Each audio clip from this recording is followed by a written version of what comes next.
नमस्कार किसान साथियों, स्वागत है आप सभी का एक बार फिर से मालवा की खेती यूट्यूब चैनल पे।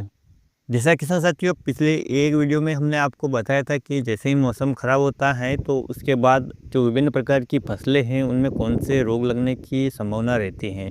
लहसुन के बारे में भी हमने आपको बताया था। और किसान साथियों है, आज दिनांक 28 दिसंबर 2024 और कल दिनांक 27 दिसंबर 2024 को अनेक क्षेत्रों में बारिश हुई, कहीं पर ज़ोरदार बारिश तो कहीं पर हल्की बूंदाबांदी हुई है। कहीं पर ओलों की भी खबर आ रही है कि कई क्षेत्र में ओले भी गिरे हैं। किसान साथियों, ये जो अभी मौसम है इसका इफ़ेक्ट हमें अब फसलों पे दिखने लगा है। ख़ासकर उन फसलों पे जो काफ़ी मौसम के प्रति संवेदनशील है, जैसे कि लहसुन, प्याज़ और अफ़ीम की फसल।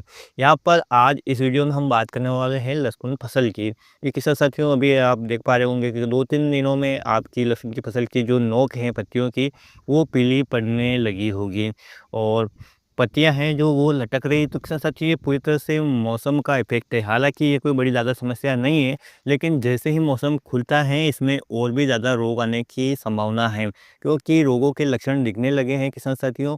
और जो रोग लहसुन की फसल में आने वाले हैं या जिनकी संभावना है उनकी बात करें तो जो सबसे पहला रोग है और काफ़ी ज़्यादा नुकसान करता है, इसे आप अपने भाषा में किसान साथियों झुलसा रोग कहते हैं और इसका नाम है स्टेम्पिलियम लीफ ब्लाइट। और दूसरा रोग है किसान साथियों पर्पल ब्लोच जिसे कहा जाता है और इसे हिंदी में बैंगनी धब्बा के नाम से जाना जाता है। तीसरा रोग है डाउनी मिल्ड्यू, जिसे काली मस्सी के नाम से हम किसान भाई जानते हैं। किसान साथियों, तीनों ही रोग लहसुन की फसल के लिए और प्याज की फसल के लिए बहुत ही घातक हैं। सबसे भयंकर रोग की बात करें तो इसमें स्टेम्पिलियम लीफ ब्लाइट है। पूरे के पूरे खेत को लेकर ये जा सकता है। हवा के द्वारा भी इसका संक्रमण एक पौधे से दूसरे पौधे में हो सकता है। इसके लक्षण की बात करें किसान साथियों तो तने पर या पत्तियों पर कहीं पर जो पुरानी पत्तियां उन पे एक छोटा सा हल्का पीला सा घाव होता है और फिर धीरे धीरे ये बड़ा होता जाता है। और किसान साथियों, आप स्क्रीन पे देख ही पा रहे हैं कि इस प्रकार के इसके लक्षण दिखते हैं और बहुत ही खतरनाक बीमारी है किसान साथियों। यदि एक बार अधिक मात्रा में ये खेत में फैल जाए तो इसको कंट्रोल करना बहुत ही मुश्किल होता है। इसलिए आप अपने खेत का दैनिक निरीक्षण करते रहें। किसी पौधे में यदि इस प्रकार के लक्षण आपको दिखे तो उस पौधे को उखाड़ कर आप दूर ले जाकर फेंक दें, क्योंकि जैसा कि मैंने आपको बताया है कि इसका जो संक्रमण है काफ़ी तेज़ी से फैलता है। किसान साथियों, यदि आपकी फसल में इस प्रकार के लक्षण आपको दिखे तो आपको एक अच्छे से फंगिसाइड का स्प्रे कर देना है। थ्रिप्स की समस्या है तो थ्रिप्स की भी दवाई आपको साथ में मिला देनी है। इसके लिए जो सबसे बढ़िया प्रोडक्ट है किसान साथियों बाज़ार में, मैं आपको केवल टेक्निकल नाम बताऊंगा। आप किसी भी कंपनी का ये टेक्निकल ले सकते हैं, जिससे कि पहला टेक्निकल है किसान साथियों एजिस्ट्रोबिन प्लस टेबुकोनाजोल। और जो दूसरा टेक्निकल है किसान साथियों एजिस्ट्रोबिन प्लस डाइफेनाजोल। इन दोनों टेक्निकल में से किसी को भी आप लेकर अपने खेत में स्प्रे कर सकते हैं। यदि थ्रिप्स की समस्या है तो थ्रिप्स की दवाई साथ में मिलाएं। यदि आपने पहले थ्रिप्स की किसी दवाई का स्प्रे किया है तो उस टेक्निकल को छोड़कर आप दूसरा टेक्निकल लें। बाजार में अनेक प्रकार के टेक्निकल हैं, जैसा आपको अच्छा लगे और जिसका स्प्रे आपने नहीं किया है वो आप ले सकते हैं। दूसरे रोग की बात करें किसान साथियों तो पर्पल ब्लॉच, जिसे बैंगनी धब्बा रोग कहा जाता है। ये भी किसान साथियों पहले लहसुन की फसल हो या प्याज की फसल हो, इनकी पुरानी पत्तियों पर एक हल्का सा बैंगनी कलर का धब्बा आपको दिखता है और फिर वहाँ पर जो केंद्र है वो बड़ा हो जाता है और पत्तियाँ उलझी हुई आपको दिखती हैं। किसान साथियों, यदि हम बात करें स्टेम लीफ ब्लाइट की और पर्पल ब्लास्ट की तो दोनों के लक्षण में ज़्यादा अंतर देखने को नहीं मिलता है। लेकिन सबसे बड़ी बात है कि एक ही प्रकार की दवाई से दोनों प्रकार के रोगों को कंट्रोल किया जा सकता है। यदि किसी एक प्रकार के भी रोग के लक्षण आपको अपने खेत में दिख रहे हैं और आप इन दो टेक्निकल में से किसी भी दवाई का स्प्रे करते हैं, तो यदि आपके खेत में दूसरे रोग के लक्षण हों या नहीं हैं तो भी दूसरा रोग का भी नियंत्रण आसानी से साथ में हो जाता है। अब बात कर लेते हैं किसान साथियों तीसरा रोग, जिसे आप डाउनी मिल्ड्यू या काली मस्सी के नाम से जानते हैं। किसान साथियों, इस रोग के लक्षण भी पहले आपको लहसुन की पुरानी पत्तियों पर दिखेंगे।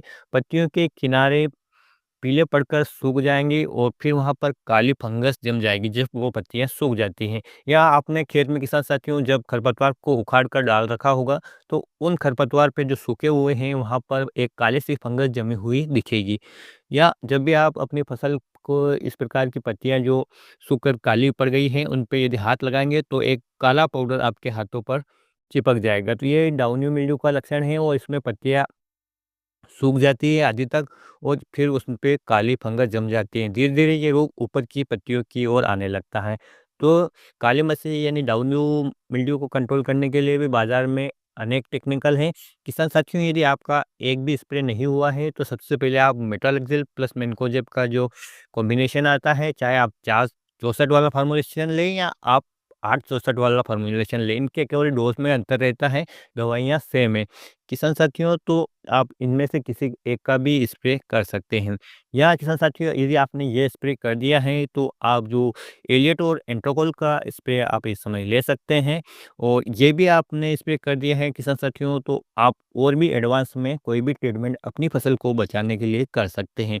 यदि किसान साथियों मौसम खुलने के बाद भी या इस समय भी आपको अपनी फसल में कोई लक्षण नहीं दिख रहे हैं, तो भी एक बार आपको एक अच्छे से फंगिसाइड का स्प्रे कर देना है, ताकि कहीं पर कोई यदि फंगस का बीजाणु है तो आपके स्प्रे के संपर्क में आ जाएगा, तो किसान साथियों फिर आपकी फसल में बीमारी फैलने की जो संभावना है वो न के बराबर रहेगी।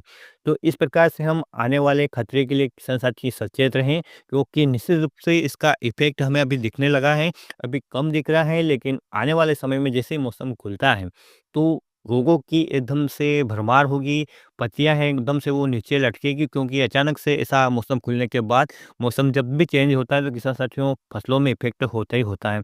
यदि अभी आपकी लहसुन की फसल की पत्तियाँ खड़ी चल रही हैं, तो वो ऐसी लगने लगेगी मौसम खुलने के बाद कि जैसे इस पे किसी ने हर्बिसाइड का स्प्रे कर दिया, वो लटक कर नीचे की ओर झुक जाएगी। तो घबराएँ नहीं, वो कोई बीमारी नहीं है, वो केवल मौसम का इफ़ेक्ट रहता है। केवल आपको फंगस का ध्यान अपने खेत में रखना है और कीट यानी जो थ्रिप्स की समस्या है, वो भी इस समय बढ़ सकती है, तो उसका भी आपको चेक करते रहना है और स्प्रे कर देना है। तो किसान साथियों, जैसी समस्या है उसी के हिसाब से आपको उपचार करना है। मैंने आपको कुछ दवाइयों के नाम ओ जो टेक्निकल रूप से हैं वो सजेस्ट किए हैं। कंपनी आप कोई भी अच्छी ले, ब्रांडेड ले, पैसा थोड़ा अधिक लगता है लेकिन रिज़ल्ट भी किसान साथियों शानदार मिलता है। तो ऐसे ही छोटी-मोटी जानकारी के लिए किसान साथियों आप चैनल को सब्सक्राइब कर सकते हैं। वीडियो अच्छा लगा हो तो वीडियो को लाइक करके अन्य किसान भाइयों के हित में इस वीडियो को शेयर कर सकते हैं। फिर मिलेंगे एक नए वीडियो में एक नई जानकारी के साथ। किसान साथियों, ख्याल रखिएगा आप अपना, अपने परिवार का, अपने पशुधन का और अपनी फसलों का। वीडियो देखने के लिए आपका बहुत-बहुत धन्यवाद। जय हिंद, जय जवान, जय किसान।